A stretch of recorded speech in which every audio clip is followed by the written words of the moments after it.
नमस्कार दोस्तों, स्वागत है आपका मेरे चैनल कॉमिक्स लाइफ में। शुरू करते हैं मनोज कॉमिक्स की एक और मज़ेदार कॉमिक्स, सांपों का बादशाह। यह है इस कॉमिक्स की दूसरी कहानी, राजकुमार का इंसाफ। कथा बिमल चटर्जी, चित्रांकन त्रिशूल कॉमिको। किसी समय एक गांव में रामदास नाम का एक गरीब ब्राह्मण अपनी पत्नी के साथ रहा करता था। उनकी कोई संतान न थी।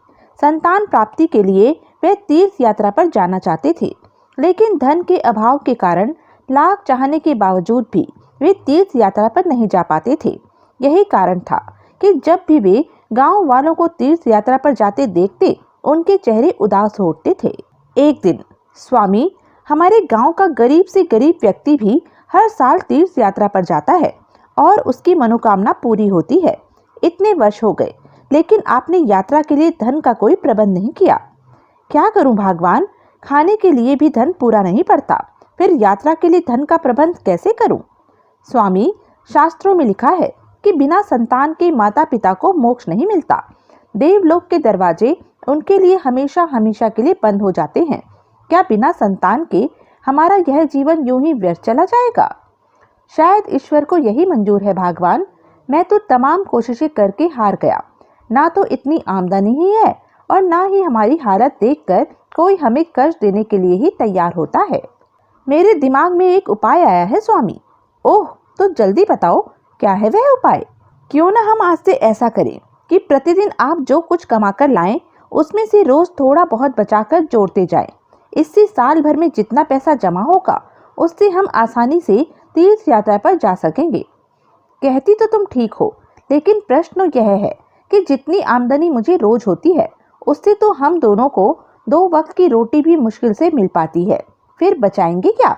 आज से हम 1 वक्त खाया करेंगे। बोलिए, क्या आप तैयार हैं? मुझे अपनी नहीं, तुम्हारी चिंता थी भगवान।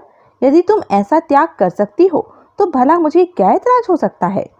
उस दिन से ब्राह्मण रोज जो कुछ कमाकर लाता, उसकी पत्नी उसमें से कुछ न कुछ बचाकर एक गुल्लक में जमा करने लगी। 1 माह बाद जब ब्राह्मण की पत्नी ने गुल्लक को तोड़कर पैसे गिने, तो उसमें से पूरे 10 रुपए निकले। सुनिए जी, हमने 1 माह में पूरे 10 रुपए की बचत की है। आप इन रुपयों को गांव के किसी साहूकार के पास जमा कराइए। कहीं ऐसा न हो कि इन रुपयों को कोई चोर डाकू ही ले जाए और हमारे सब करे किराए पर पानी फिर जाए। ठीक कहती हो। लाओ, मैं अभी जाकर इस रकम को किसी साहूकार के पास जमा करा आता हूँ। पत्नी से रुपए लेकर ब्राह्मण रामदास गांव के एक धनी साहूकार के पास पहुंचा। आइए आइए पंडित जी, कहिए आज अचानक ही कैसे आना हुआ? सेठ जी, मैं तीर्थ यात्रा पर जाने के लिए कुछ रुपए एकत्रित कर रहा हूँ। इस माह हमने 10 रुपए की बचत की है। मैं चाहता हूँ कि यह रुपए आप अपने पास जमा कर ले और साल भर में मैं जितनी रकम आपके पास जमा कराऊं, वह मुझे तीर्थ यात्रा पर जाते समय दे दे। साहूकार ने झट रामदास से रुपए ले लिए। अरे पंडित जी, यह आपने बहुत दूर की सोची। हमारे रहते हुए आपको किसी किस्म की कोई चिंता करने की जरूरत नहीं। आप निश्चिंत होकर घर जाइए और हर माह मेरे पास रुपए जमा करते जाइए। जब आपको तीर्थ यात्रा पर जाना हो, तब मुझसे रुपए ले लेना। आपका बहुत बहुत धन्यवाद सेठ जी। अच्छा, तो मैं चलता हूँ। गरीब रामदास और उसकी पत्नी साल भर तक 1 वक्त की रोटी खाकर साहूकार के पास हर माह 10 रुपए जमा कराते रहे। साल बीतने पर एक दिन ब्राह्मण की पत्नी अपने पति से बोली, सुनिए जी, कल गांव के कुछ लोग हर साल की तरह तीर्थ यात्रा पर जा रहे हैं। क्यों ना उनके साथ हम भी चलें? अब तो साहूकार के पास हमारा काफी पैसा इकट्ठा हो गया होगा। हाँ भगवान, 10 रुपए प्रति माह के हिसाब से हमारे पूरे 120 रुपए सेठ के पास जमा हो चुके हैं और इतनी रकम हम दोनों के खर्च के लिए बहुत है। तो आप देर न कीजिए, इसी समय सेठ जी के पास जाकर वह रुपया ले आइए। हम कल ही गांव वालों के साथ तीर्थ यात्रा पर रवाना हो जाएंगे। ठीक है, मैं अभी आता हूँ। भला सेठ जी के पास हमारा जमा रुपया हमें इसी समय देने में क्या आपत्ति होगी? रामदास खुशी खुशी उस साहूकार के घर पहुंचा, जिसके पास वह हर माह रुपया जमा करता आया था। सेठ जी, कल गांव के कुछ लोग तीर्थ यात्रा पर जा रहे हैं। हमारी भी उनके साथ जाने की इच्छा है। अतः जो रकम मैंने आपके पास हर माह जमा कराई है, कृपया करके मुझे इसी समय दे दे। क्या कहा? तुमने मेरे पास रकम जमा कराई है? हाँ सेठ जी, मैंने प्रति माह 10 रुपए के हिसाब से आपके पास एक साल में 120 रुपए जमा कराए हैं। क्या बकते हो? तुम एक गरीब पंडित मेरे पास हर माह 10 रुपए जमा कराओगे? भागो यहाँ से, वरना मैं अपने नौकरों से कहकर तुम्हें बाहर फिकवा दूंगा। सेठ की बात सुनकर गरीब रामदास के चेहरे पर हवाइयां उड़ने लगी। यह आप क्या कह रहे हैं सेठ जी? कहीं आप मुझे पहचानने में भूल तो नहीं कर रहे? मैं आपके ही गांव का गरीब ब्राह्मण रामदास हूँ। अरे दुष्ट पंडित, मैं तुझे अच्छी तरह से पहचानता हूँ। मैं तो तुझ पर तरस खाकर आज से तुझे अपने यहाँ पूजा पाठ का काम देता रहा, और तू ही आज मुझे झूठी बातों में फंसाकर ठगने आया है। सेठ जी, मेरा यकीन कीजिए, मैंने 10 रुपए प्रति माह के हिसाब से आपके पास पूरे 120 रुपए जमा कराए हैं। तुम्हारे पास इस बात का कोई गवाह है कि तुमने मेरे पास रुपए जमा कराए हैं? ईश्वर के अलावा मेरे पास और कोई गवाह नहीं है सेठ जी। तो ठीक है, ईश्वर को ही गवाही के लिए ले आओ। यदि वह आकर तुम्हारी गवाही दे देगा तो मैं भी तुम्हारी मांगी रकम तुम्हें दे दूंगा। अब भागो यहाँ से, मैं तुम्हारी कोई बकवास सुनने के लिए तैयार नहीं। बेचारा ब्राह्मण रोता पीटता अपने घर पहुंचा और पत्नी को सारा किस्सा कह सुनाया। सुनकर पत्नी की आंखों में आंसू भर आए। हे भगवान, इतना बड़ा धोखा! पैसे लेकर भी देने से साफ मुकर रहा है। सुनिए जी, आप इसी समय राजा के पास जाइए और उनसे न्याय मांगिए। लेकिन महाराज भी मुझ गरीब की बात पर क्या विश्वास करेंगे? मेरे पास तो इस बात का कोई गवाह नहीं है। आप उनके पास जाइए तो सही, मुझे विश्वास है महाराज हमारे साथ जरूर न्याय करेंगे। ठीक है, तुम कहती हो तो मैं चला जाता हूँ, लेकिन मुझे इंसाफ मिलने की उम्मीद कम ही है। पत्नी की बात मानकर रामदास उसी समय राजा के दरबार में जा पहुंचा। दुहाई हो महाराज, मेरे साथ एक साहूकार ने धोखा किया है, मुझे न्याय दीजिए। हे ब्राह्मण, धीरज रखो और बताओ कि तुम्हारे साथ किस प्रकार का धोखा हुआ है तथा धोखेबाज कौन है। तब रामदास ने रोते रोते राजा को सारा किस्सा कह सुनाया। सुनकर राजा की त्योरियों में बल पड़ गए। उसने तुरंत सैनिकों को बुलाकर आदेश दिया, सैनिकों, जाओ और रामपुर गांव के साहूकार सुमेर चंद को तुरंत पकड़कर हमारे सामने पेश करो। जो आज्ञा महाराज। सैनिक उसी समय घोड़ों पर सवार हो उस साहूकार के घर पहुंचे। ए सेठ, चलो, तुम्हें महाराज ने इसी समय दरबार में बुलाया है। लेकिन क्यों? मेरा कसूर क्या है? यह तुम्हें महाराज ही बताएंगे। चलो। पता नहीं क्या घपला हो गया, लेकिन महाराज का हुक्म है, जाना तो होगा ही। चलो। शीघ्र ही सैनिकों ने साहूकार सुमेर चंद को दरबार में पेश किया।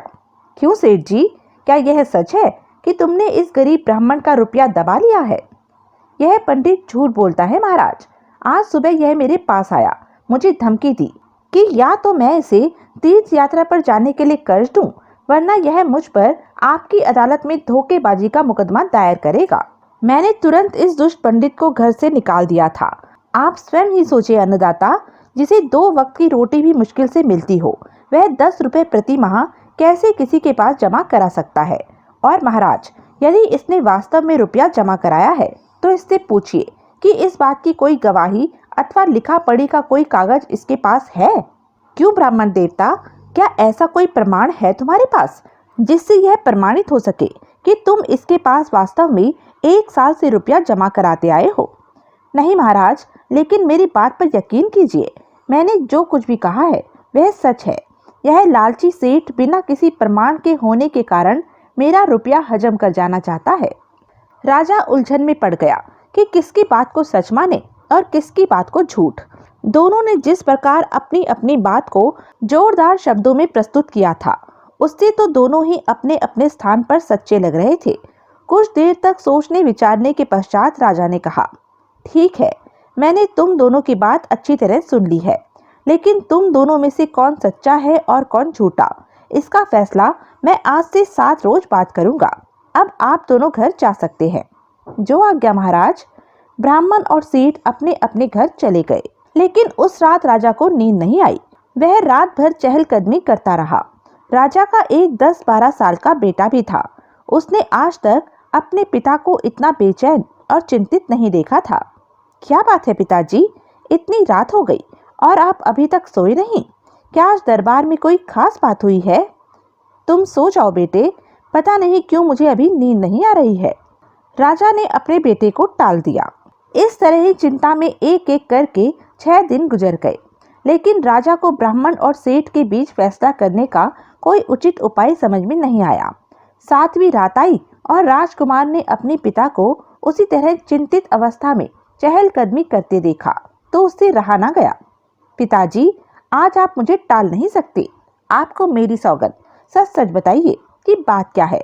हो सकता है आपकी इस परेशानी को मैं सुलझा सकूं। बेटा, तुम अभी बालक हो। जब मैं ही अपनी परेशानी खुद नहीं सुलझा सका तो भला तुम क्या सुलझा पाओगे। लेकिन तुमने मुझे अपनी सौगंध दी है, इसलिए बताता हूँ, सुनो। फिर राजा ने उसे अपनी चिंता के विषय में सब कुछ बता दिया। सेठ और ब्राह्मण का सारा किस्सा सुनने के बाद राजकुमार मुस्कुराता हुआ बोला, बस पिताजी, इतनी सी बात के लिए आप इतने चिंतित हैं। आप निश्चिंत होकर सो जाइए। कल मैं उनके बीच झूठ और सच का फैसला करूंगा। वह कैसे बेटा? क्या तुम्हारे दिमाग में कोई उपाय आया है? हाँ पिताजी, लेकिन वह बात मैं अभी आपको नहीं बताऊंगा।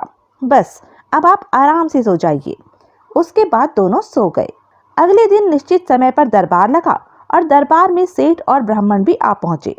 लेकिन जब सबने पहली बार दरबार का संचालन राजा के बजाय 10-12 वर्षीय राजकुमार को करते देखा तो वे सभी आश्चर्यचकित हो उठे। सुनिए ब्राह्मण देवता और सेठ जी, मैंने पिताजी के मुख से आप दोनों का पूरा किस्सा अच्छी तरह से सुन और समझ लिया है और महाराज के आदेश के मुताबिक आप दोनों के मुकदमे का फैसला मैं करूंगा। लेकिन इससे पहले आप दोनों को एक काम करना होगा। हुक्म कीजिए राजकुमार, हमें क्या करना होगा? आप दोनों अपनी अपनी पत्नियों के साथ स्वर्ण मंदिर पहुंचिए। वहां पहले भगवान के समक्ष कसम खाकर अपनी अपनी बातों को सच कहिए। उसके बाद मंदिर के बाहर रखे 2 घड़ों में से एक एक घड़े को उठाकर दरबार में लाइए। तब मैं फैसला करूंगा कि आप दोनों में से कौन सच्चा है और कौन झूठा। लेकिन खबरदार, मुंह बंद घड़ों को आप दोनों में से कोई भी खोलकर देखने की कोशिश मत करना, वरना इसकी सख्त से सख्त सजा दी जाएगी। इस बात की निगरानी हमारे सैनिक गुप्त रूप से रखेंगे। राजकुमार की बात सुनकर राजा समेत सभी दरबारियों को बहुत आश्चर्य हुआ, लेकिन राजकुमार की हिदायत के मुताबिक कोई भी कुछ नहीं बोला। जब सेठ और ब्राह्मण वहां से चले गए तो राजकुमार ने महामंत्री को बुलाया और उसके कान में कुछ फुसफुसाया। फिर बोला, क्यों महामंत्री चाचा, क्या आप सारी बात अच्छी तरह से समझ गए? बिल्कुल राजकुमार। तो फिर तुरंत जाइए और अपने कार्य को पूरा कीजिए। महामंत्री तुरंत वहां से चला गया। इधर सेठ और ब्राह्मण अपनी अपनी पत्नियों के साथ बारी बारी से मंदिर पहुंचे और भगवान के सामने मन ही मन कसम खाकर अपनी अपनी बात को सच कहा। भला भगवान के सामने सच बोलने से कौन सा भगवान राजा को बता देंगे। उसके बाद मंदिर से बाहर निकलकर सेठ और सेठानी ने मिलकर द्वार पर ही रखा एक बड़ा सा घड़ा उठाया और एक मार्ग से होकर राजमहल की ओर बढ़ने लगे। ब्राह्मण और उसकी पत्नी ने भी बाहर निकलकर दूसरे घड़े को उठाया और एक अन्य मार्ग से राजमहल की ओर बढ़ने लगे। एक तो स्वर्ण मंदिर से राजमहल का मार्ग बहुत ऊबड़ खाबड़ और लंबा था, दूसरी घड़ा भी भारी था, अतः जल्दी ही सेठ और सेठानी के पसीने चुहचुहाने लगे। लेकिन चूंकि राजकुमार ने घड़े को खोलकर देखने और बीच में आराम करने की सख्त मनाही कर रखी थी, इसलिए दोनों हांफते हुए लगातार महल की ओर बढ़ते रहे। यदि मुझे पहले मालूम होता कि थोड़े से पैसों के लिए मुझे इतनी तकलीफ उठानी पड़ेगी तो मैं कभी तुम्हारे साथ नहीं आती। अरे भगवान, मुझे क्या मालूम था कि राजा यह मामला अपने नादान बेटे को सौंप देगा और वह हमसे इतनी कसरत कराएगा। उस कमबख्त के रुपए तो अब मेरी जानलेवा बन गए हैं। अच्छा होता मैं उसके पैसे वापस लौटा देता। सेठ सेठानी की तरह ही गरीब रामदास और उसकी पत्नी की भी हालत खराब थी, लेकिन मजबूरी थी। राजकुमार की आज्ञा की अवहेलना करने का उनमें भी साहस नहीं हुआ। पता नहीं भगवान हमसे कौन सी जन्म का बदला ले रहा है। अपने रुपयों की खातिर हमें ही इतने कष्ट उठाने पड़ रहे हैं। इसमें भगवान को क्यों दोष दे रही हो भगवान? मेरी ही बुद्धि खराब हो गई थी जो मैंने उस साहूकार के पास पैसे जमा कराए। किसी तरह दोनों जोड़े अपने अपने घड़े उठाकर राज दरबार में पहुंचे। लीजिए महाराज, हम अपने अपने घड़े ले आए हैं, अब हमारा फैसला कीजिए। फैसला अभी हुआ जाता है आदरणीयों, कहकर राजकुमार ने दोनों घड़ों की ओर देखते हुए जोरदार आवाज में कहा। दोस्तों, तुम दोनों घड़ों से बाहर निकल आओ। राजकुमार के कहने की देर थी कि दोनों घड़ों के ढक्कन ऊपर उठे और उनमें से दो बालक हाथ में एक एक कागज लिए बाहर निकल आए। उन्हें देखकर सेठ और सेठानी के चेहरे भय से पीले पड़ गए। उन्हें माजरा समझते देर नहीं लगी थी। बेटा, आखिर यह सब क्या चक्कर है? इस मुकदमे का इन बालकों से क्या संबंध? पिताजी, मार्ग भी सेठ सेठानी और ब्राह्मण ब्राह्मणी में जो बातचीत हुई होगी, उन्हें इन दोनों बालकों ने अपने अपने कागजों पर लिख लिया है। उसे पढ़कर आप आसानी से झूठे और सच्चे का पता लगा सकते हैं। ओह! राजकुमार की बात सुनकर राजा की आंखें प्रसन्नता से चमक उठी और वे मन ही मन अपने बेटे के दिमाग की तारीफ करने लगे। फिर राजकुमार के कहने पर दोनों बालकों ने अपने अपने कागज राजा को दे दिए। राजा ने जैसे ही कागज पढ़े, उसे सच्चाई का अनुमान लगाते देर नहीं लगी। अगले ही पल वह क्रोध से चीख उठा। सैनिकों, झूठे सेठ और सेठानी को 10-10 साल के लिए कारागृह में बंद कर दो। साथ ही साथ इससे 120 रुपए मैं ब्याज के वसूल करके गरीब रामदास को दे दो। राजा का आदेश सुनकर जहां सभी दरबारी आदि आश्चर्यचकित हो उठे थे, वहीं गरीब रामदास और उसकी पत्नी का चेहरा प्रसन्नता से खिल उठा। और जब सेठ सेठानी को सैनिकों द्वारा वहां से ले जाए जाने के बाद राजा ने वहां मौजूद सभी लोगों को राजकुमार के दिमाग की सूझबूझ के बारे में बताया, तो सभी राजकुमार और राजा की जय जयकार कर उठे। राजकुमार अमर रहें, महाराज की जय हो, राजकुमार युग युग जिए। उसके बाद रामदास अपनी पत्नी के साथ प्रसन्नता पूर्वक तीर्थ यात्रा के लिए निकल पड़ा। तो यह थी मनोज कॉमिक्स की एक मजेदार कॉमिक्स। ऐसी ही मजेदार कॉमिक्स के लिए बने रहें मेरे साथ, और हाँ, मेरे चैनल को लाइक, शेयर और सब्सक्राइब करना ना भूलें। धन्यवाद।